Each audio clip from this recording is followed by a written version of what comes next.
we've seen the poll numbers dropping for the president, his approval rating, and we've seen some polls with Biden up as high as 14%. Right.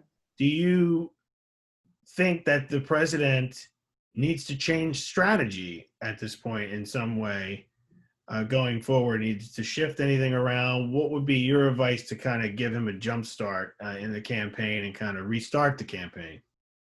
Well, look, I mean, first of all, it's a long way to the election. And I campaigned with George H.W. Bush in 1988 when he was 19 points behind in May, and we won by 8 in November. So 1 out of every 4 Americans switched during that period. I think the longer they can keep Biden in the basement, the better off they are. Every time he comes out of the basement, like yesterday in Pennsylvania, he said that 120 million Americans had died from COVID, which is, insane. Last week he said he was running for the U.S. Senate. I think he has a fairly limited grip on things, and I think the more that they can hide him, the better. It makes perfect sense that they're going to have a virtual convention because it lets them control it with minimum risk. The president has a problem that he's actually governing and not focused as much on messaging as he should be. But I would argue that Trump only has to do 3 things. He has to get the economy growing, period. That is the base without which nothing else works. Second, he has to communicate what a Biden, Schumer, Pelosi world would be like. So people understand it's not just Biden, but it's this entire movement that would radically change America in ways you and I can't imagine. And third, he has to offer a set of positives. For example, maybe a 12-month holiday from the payroll tax to help small business and help Americans have money in their pocket. Maybe 100% indexing so that, or rather 100% deductibility for businesses so that you could really have a dramatic investment. And you could also bring all the manufacturing back from China.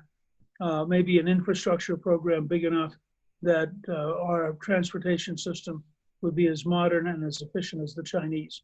And a number of things he could offer that would be sort of a Trump vision of the future that I think was worth his really looking at. So get the economy growing, define the Biden, Pelosi, Schumer team, offer the American people a vision of what a second term would be like that would have a really exciting feel to it. So people really would want to go out and make it happen. Do you think it's a strategy to keep Biden in the basement, as you say, and keep him out of the public speaking? Sure. And if I were them, that's what I would do because, for example, the California legislature just passed a reparations commission to pay blacks money, presumably for slavery, but I think it's worded so that it's everybody. If you're a Jamaican who arrived Tuesday, you get some money. Biden doesn't want to take a position on that. Governor Cuomo said that it was fine to tear down statues because it makes people feel good. Well, I don't know that Biden wants to comment on Cuomo's comment. Or the mayor of Seattle who said that taking over 6 blocks of the city would be like a summer of love. They've now had 4 people shot and a woman raped. But, does Biden want to fight with all of these Democrats or does he just, so I think his strategists have figured out, look, as long as Trump is getting beaten up by the news media and as long as all these problems are on Trump's desk, why reach in and do anything? They could argue with Biden, look, you're winning, practice your putting game or, play solitaire. Just stay quiet, stay out of it, do as little as possible, and let the world focus on Trump. And the media has not been able to go to, events of his and put him on the spot and ask him anything. Well, they don't want to. Look, 90-something% of the media is a propaganda machine for the left. They don't want to hurt Biden. They are so desperate to beat Trump. They don't want to hurt Biden.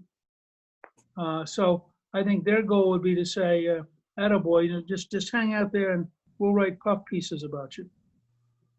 Do you think it was a mistake for Trump to have that rally in Tulsa? Because You've seen some COVID cases on his staff and among the Secret Service. Do you think that's possibly giving off the perception that Biden, by staying away from doing events like that, is careful and he's worried about the public health, whereas Trump is kind of like, let's get back to normal, and it possibly gives off the perception he's a little reckless. What do you think about that?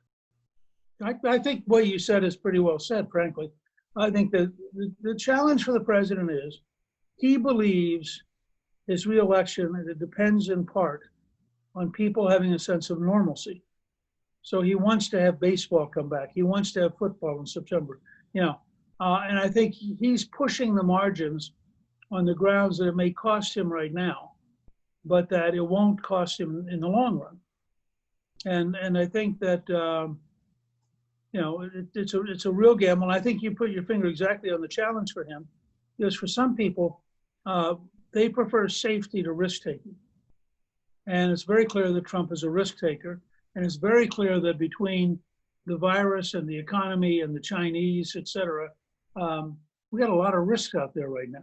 So it's conceivable that Biden, by hiding, looks passive and looks non-threatening. And that may be reassuring to people. They may say, oh, wow, Biden would never do any of these things. Now, it's also true that Biden probably wouldn't do anything.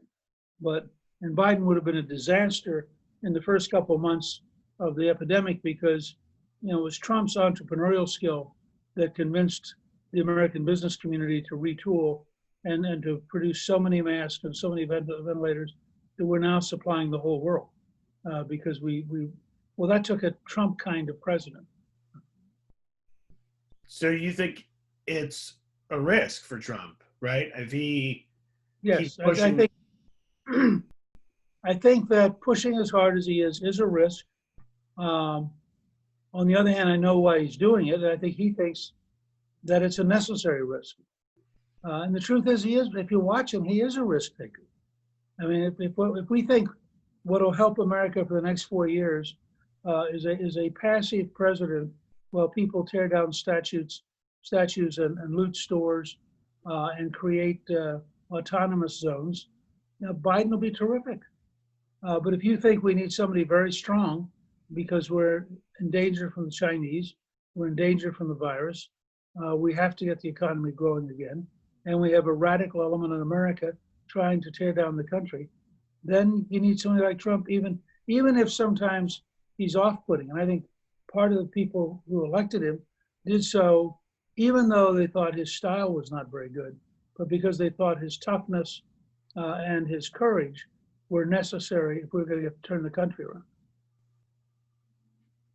Do you think doing more rallies and possibly having the Republican convention, the traditional convention, will backfire on Trump? I mean, November is a while away, but I mean, what happens today could affect people's perception in swing states. I think the jury's out. If Trump is right and we can reopen safely with reasonable precautions, he'll probably get reelected.